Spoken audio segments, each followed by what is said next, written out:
Welcome back, y'all. Welcome back, y'all. Welcome, biggity back, y'all. Hey, you guys, and welcome back. Hello, friends. My name is Kelsi, and I am here for you guys every Sunday and Wednesday, sometimes less, sometimes more, to talk about my VSG journey and other things.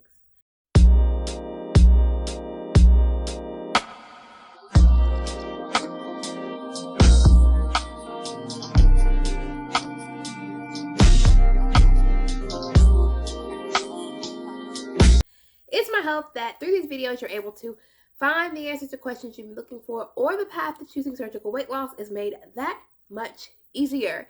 Hi, and welcome back to my channel. I hope you're having a wonderful day so far. Today we're going to be talking about water. Liquid gold, the key to all living organisms, the building block of life. Or is that's a cell, is it not?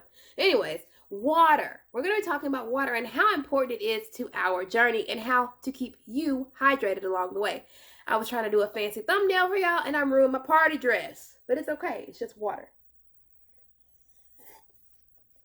Country drinking out of a ball wide mouth mason jar. There's nothing better than drinking out of a jar. I don't care if it's a pasta jar, a jar, a pickle jar. Whatever, water or any other beverage just tastes so much better in a jar. So we're going to be talking about ways to keep you hydrated after your surgery. Number one, do not drink and eat, period. I think that we all know that rule of thumb. It's what's told to us after our surgery, but I think it's really important. Do not eat and drink. Do not drink 30 minutes prior and do not drink 30 minutes after. Filling up on liquids while you're eating, it takes away from that vital space you need to get nutrients in, and you tend to eat less, which affects your nutrition intake. So wait 30 minutes after and 30 minutes before to drink.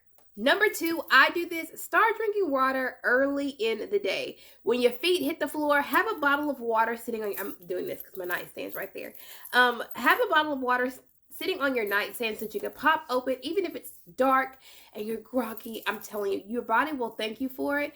At 6 in the morning, pop open that bottle of water. And I get the little miniature bottle of waters because it's not as daunting. It's not as intimidating. I feel like I can kind of sip throughout the day on multiple of those because I feel like I'm achieving something. And they're 8 ounces a bottle.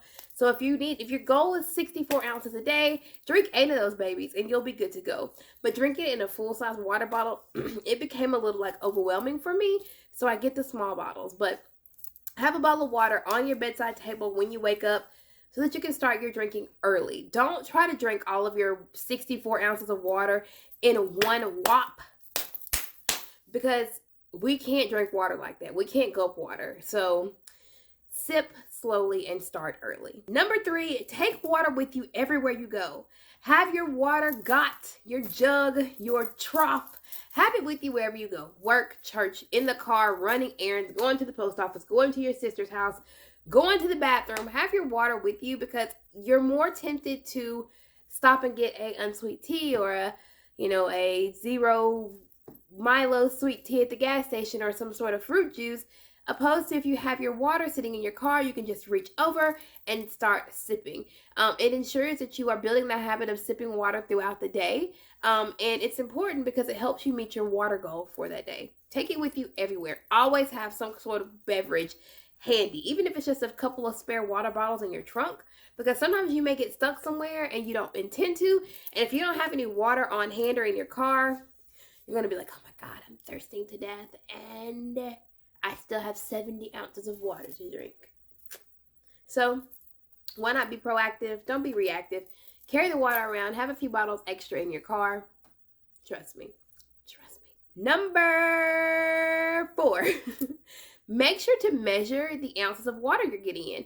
I think that it's important because it helps keep you on track. You can either do that with an app or you can do it with a jug that is a certain amount. You can, know the ounces when you buy it. Like me, I have this 64 ounce jug that I got from Five Below. And I have the thing that measures oh, you drank 10 ounces. You have, keep going. You're at 50 ounces. Measure where you are because it keeps you on track. If you're just drinking random bottles of water and you're not saying, okay, well, that's another 16 ounces down, or you're not using the app to say, okay, that's another 8 ounces down, you kind of just be out here willy-nilly and then you don't meet your goal and you're wondering why you're dehydrated. Because, you know, our mind will tell us, oh, yeah, I've drank 3 bottles of water. That should be plenty. That should be plenty. That should be more than enough for me. But it's not. You need 64 ounces minimum. So measure it. Do it by app. Do it by paper. Do it by plane. Do it by picture. Whatever you need to do, just make sure that you are measuring and keeping track of the ounces of water or liquids that you have consumed. Number 5, and this is like, you know, so hard for me. Avoid caffeine. Caffeine dehydrates. Even decaf. Because there's still caffeine in decaffeinated things. Whoa!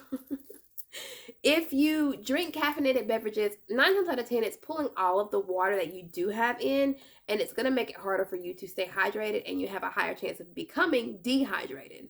But if you are drinking enough water, if you are drinking your 64 ounces of water, and you go ahead and you have a nice big flaming cup of diuretic coffee that's going to drain all that water from you, it's okay. Just don't make it a habit.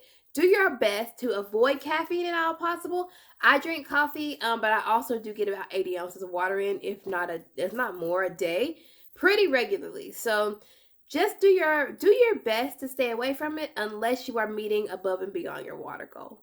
Number 6, this isn't necessarily related to hydration. It does have to do with like things that you drink, but it's kind of like an overall tip. Stay away from carbonation. Don't get back into drinking drinks like carbonated sodas, carbonated waters. What happens is those bubbles, they get in your little pouch and they make you bloat. They cause discomfort, and they can actually stretch out your stomach. Try your hardest to stay away from carbonated beverages. I haven't had a soda since my surgery, since before my surgery. I haven't craved them. I have no desire to drink them. I think I spend so much time drinking my 80 ounces of water a day that I don't have time to think about anything else. I do make sure to get coffee in because I feel like that's just, I love a good old iced coffee moment. And I think about coffee. But as far as carbonated drinks, not so much. So even the AHA waters and the La Croix, those are still carbonated and they can still stretch out your stomach. Leave those alone. Number 7.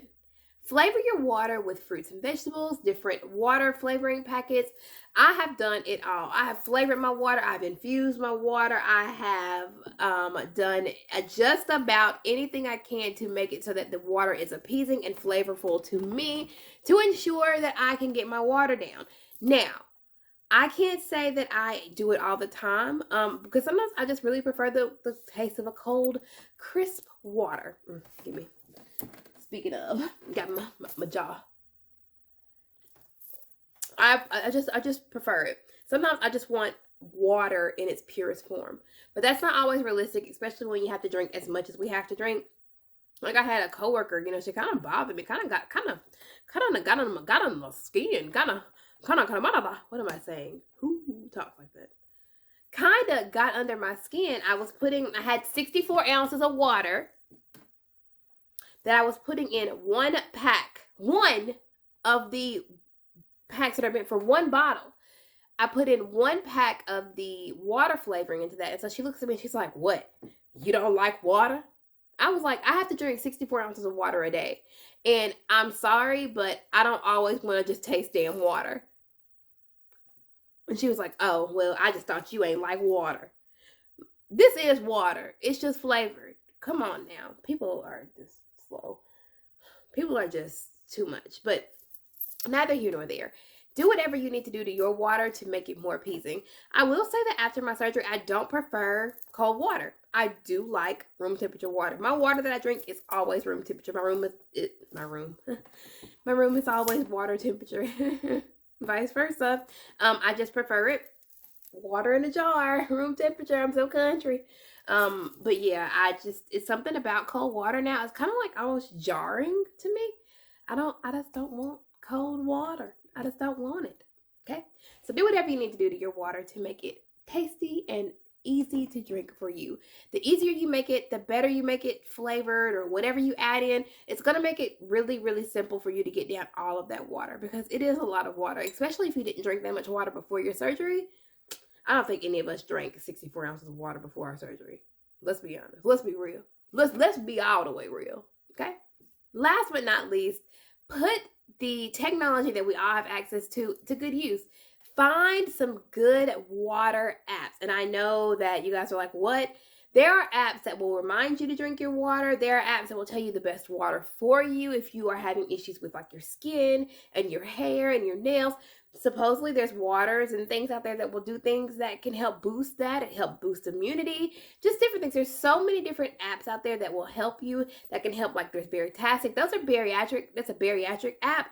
But still, Baritastic has a water reminder portion added into it. MyFitnessPal has a water reminder portion added into it. There's so many different things you can use so that you can be successful when it comes to being hydrated. Me, I still struggle, but I do my best. If I don't do anything, I'm going to get my vitamins and I'm going to get my water. I want to make sure that I live a fulfilled and energetic life, and water has always been one of those things that has, kept my skin and my hair. You guys ask me about my skin all the time. It's definitely water. I can't say it's vitamins because I didn't start vitamins until after my surgery, but definitely water. I've always been a water drinker. I enjoy water. Just have to flavor it from time to time. I love you guys so much. I thank you for being here. Make sure that you have your water. Make sure that you are hydrating. Make sure that you are doing whatever you can to ensure that you are nurturing. To make sure that you are nurturing and feeding your body good things. All right, I'm going to go ahead and get out of here. But before I do, if you would like, please make sure to hit that subscribe button. Become a member of my family so you can drink out of a water jar like me. I would love to have you here. Also, if you are not and you would like to, please make sure to follow me on Facebook at One Bite at a Time. It's a safe place to talk about hard things. Not just weight loss related, but everything. If you're looking for a more sugar-coated and non-realistic take to the bariatric surgery patient's life afterwards and before, this may not be the place for you. I give it to you real, raw, and uncut. I love you guys so very much. Remember to be good to yourself and be good to others. I love you, and I will see you later. I cannot talk. Maybe because I need to drink water. Drink your water, people. I love y'all.